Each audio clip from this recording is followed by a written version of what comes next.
सर्दियों की वजह से अगर आपकी स्किन डल हो गई है, चमक ख़त्म हो गई है, ग्लो नहीं है, तो आज की वीडियो है आपके लिए। अस्सलाम वालेकुम, मैं हूँ मारिया, आप देख रहे हैं ब्यूटी विद मारिया।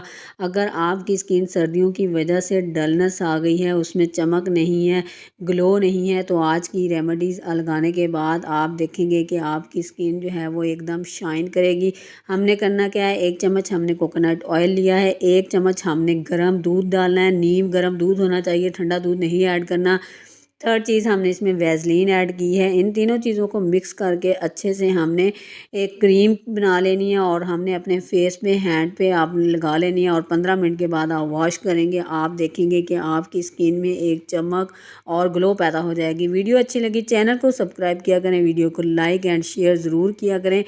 आपने दिन में इसको 2 से 3 बार लगाना है। जब भी आप अपना फेस वॉश करें आप लगाएं, उसके बाद आपको एक चमक नज़र आएगी स्किन।